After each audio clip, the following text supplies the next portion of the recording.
Bismillahirrahmanirrahim. Assalamu alaikum dear students and respected homeopaths. This is Dr. Faisal Arshad from Kamal Laboratories.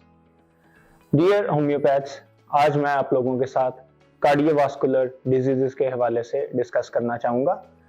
Cardiovascular diseases या दिल से मुताल्लिक़ जो बीमारियाँ हैं उनका जो सबसे बुनियादी कॉज है दैट इज़ इस्कीमिया। इस्कीमिया मतलब दिल को खून की सप्लाई में कमी आ जाना। जब भी दिल को खून की सप्लाई में कमी आती है तो हार्ट डिजीजेस जो हैं वो डेवलप होना शुरू हो जाती हैं। अब दिल की सप्लाई में कमी आने को हम पैथोलॉजी की टर्म्स के अंदर IHD या इस्केमिक हार्ट डिजीज बोलते हैं। और इस डिजीज में होता क्या है कि बुनियादी तौर पर जो हार्ट को ऑक्सीजनेटेड ब्लड दे रही हैं arteries which are the coronary arteries, अगर उनके अंदर ब्लॉकेड आ जाए तो देन दिल को साफ खून नहीं मिल पाता। कोरोनरी आर्टरी की 3 ब्रांचेस होती हैं, 2 एंटीरियर और एक पोस्टीरियर ब्रांच। और कोरोनरी आर्टरीज जो हैं ये अराइज करती हैं फ्रॉम दी एओर्टा, और एओर्टा जो है वो सबसे बड़ी आर्टरी है जो कि हार्ट में से ऑक्सीजनेटेड ब्लड को लेके निकल रही है। और ये आर्टरी जो है एओर्टा ये बुनियादी तौर पर 3 ब्रांचेस के अंदर डिवाइड हो जाती है। One is thoracic aorta, abdominal aorta and then the third one is coronary arteries. तो ये बुनियादी तौर पे फिर इन आर्टरीज के जरिए पूरे जिस्म को ब्लड सप्लाई किया जाता है। अब जिस वक्त इस्केमिक हार्ट डिजीज होती है तो उसके जो बुनियादी अलामात आती हैं उसके अंदर सबसे पहले there is angina. Angina pectoris पूरी टर्म है। एंजाइना से मुराद pain in and around the heart, यानी कि दिल और दिल के अतराफ में होने वाले दर्द को एंजाइना बोलते हैं।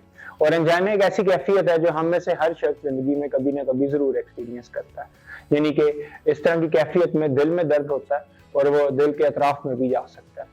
एक बात इंतहाई इंपॉर्टेंट है क्लिनिकल पॉइंट ऑफ व्यू से जो मैं इधर बताना जरूरी समझता हूँ कि जो एंजाइना का पेन होगा वो हमेशा रेडिएट करेगा। रेडिएट मीन्स कि वो फैलता है, यानी कि अगर चेस्ट में खाली दिल वाली जगह पे पेन हो रहा है तो लाजमी नहीं कि वो हार्ट पेन ही हो।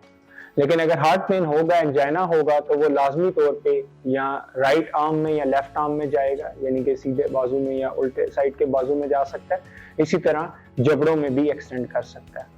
तो अगर एक ही जगह पे लोकलाइज पेन है तो that may not be angina. एक ये बात का आप खास ध्यान रखिएगा अपनी क्लिनिकल प्रैक्टिस के अंदर। दूसरी चीज ये है कि एंजाइना की आगे डिफरेंट स्टेजेस होती हैं, यानी कि एक है एंजाइना ऑन एफर्ट, यानी कि जिस वक्त कोई शख्स कोई हैवी वेट लिफ्ट करता है या कोई बहुत हैवी ड्यूटी काम करता है तो तब उसको एंजाइना होता है। तो ये एक नेचुरल सी बात है बिकॉज दिल के ऊपर ज्यादा बोझ पड़ता है, क्योंकि दिल ने पूरे बॉडी के अंदर ब्लड को पंप करना है। तो जिस वक्त हमारे मसल्स की ब्लड की जरूरत ज्यादा होगी तो ऐसी सूरत के अंदर जो है हमारे हार्ट के अंदर एक स्लाइड सा एंजाइना पैदा होना एक नॉर्मल बात होती है।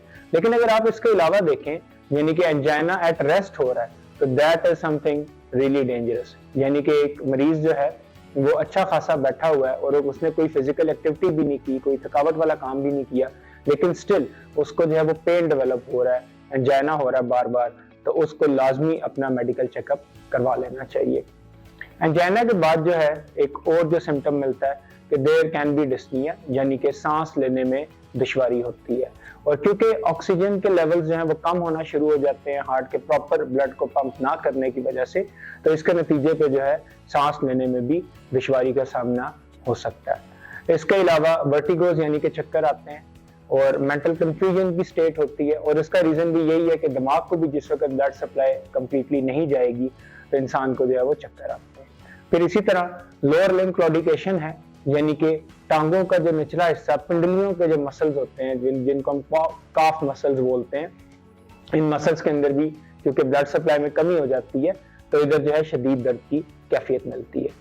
तो ये जो है मैंने आपको जनरल कुछ सिम्टम्स बताए हैं हार्ट डिजीज के हवाले से और एंजाइना के हवाले से। अपनी नेक्स्ट वीडियो के अंदर मैं आपके साथ जो 1-2 और इम्पोर्टेंट हार्ट डिजीजेस हैं उनके बारे में डिस्कस करूंगा। आप सब अपना बहुत ख्याल रखिएगा। अल्लाह।